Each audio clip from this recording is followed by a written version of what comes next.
Ano nga ba talaga ang epekto ng music sa ating brain function? Bakit sobrang apektado din ng ating katawan, emosyon at isipan? Talaga bang game changer ang beta waves sa panahon natin ngayon? Halika at ating tunghayan ang benefits ng sound waves. Welcome sa channel ni Mr. Kakaiba TV.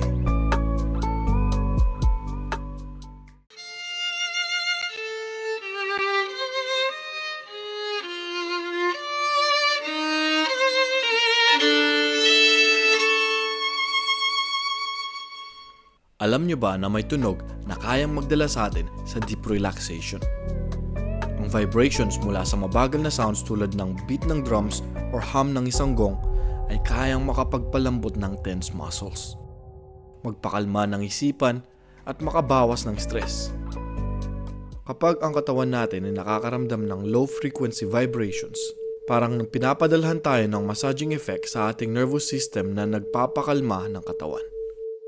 It gives a positive effect sa utak natin, which cause ng pag-produce ng dopamine na isa sa mga happy hormone. Sa ngayon, marami nang gumagamit ng sound vibration therapy para sa healing at pain relief.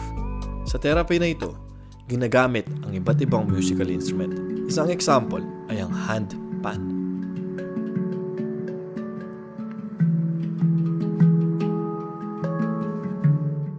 Another example ay ang tuning forks. It is.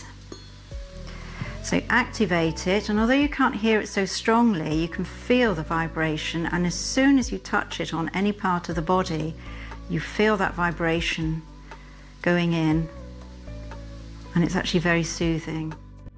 At syempre, hindi magpapahuli ang shaman drum.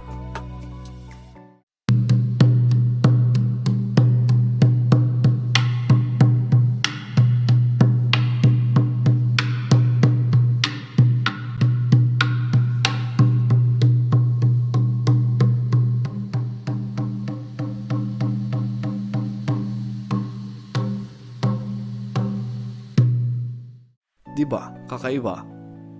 Based sa studies, ang vibration ng tunog ay kayang makaabot sa deep part ng ating katawan at utak. At may kakayahang makapagpabilis ng healing process ng mga muscles at tissues. Imagine, just because of sounds, napapabilis ang healing process ng katawan. Sa mundo na punong-puno ng distractions, minsan napakahirap mag-focus, diba? Pero, alam niyo ba ang vibration ng tunog ay may kakayahang maibalik tayo sa mental clarity at focus?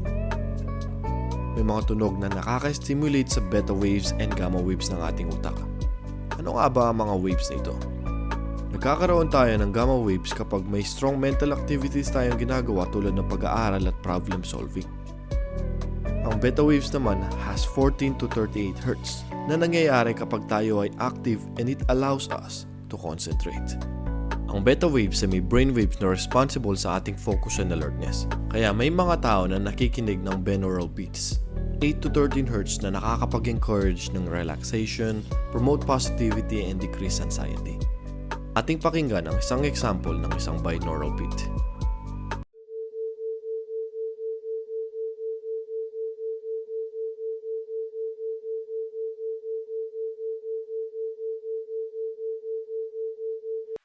Diba kakaiba?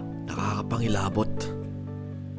Naranasan nyo na bang makinig sa isang kanta at biglang makaramdam ng matinding saya o kaya peace of mind? Ang vibrations ng sound ay may direktang epekto sa ating limbic system o yung parte ng utak na may kinalaman sa ating emosyon. Kapag ang sound vibration ay tumama sa tamang frequency, kaya nitong mag-trigger and mag-release ng positive hormones gaya ng dopamine at serotonin na natural na nagpapasaya at nagbibigay ng relaxation sa atin.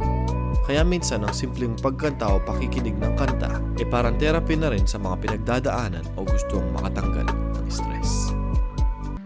At the end of the day, the vibrations of sound ay hindi lang pumapasok sa tenga. Kaya nitong dumaan sa buong katawan, magpakalma ng isip, magpabago ng ating damdamin. Ang musika at tunog ay may transformative power na kaya tayong alalayan sa relaxation, healing at maging sa pag-boost ng ating creativity. Kaya ang bawat tunog, bawat alon, bawat vibration ay hindi dapat baliwalain. May mga benefits na pwedeng magbigay ng positibong epekto sa ating pang-araw-araw na buhay. So yan guys, sana nagustuhan nyo and hopefully nagbigay ito ng aral at may napulot kayong kakaibang knowledge. Thank you so much for watching. Huwag kakalimutang mag-like, comment, and subscribe. Magbabalik si Mr. Kakaiba TV.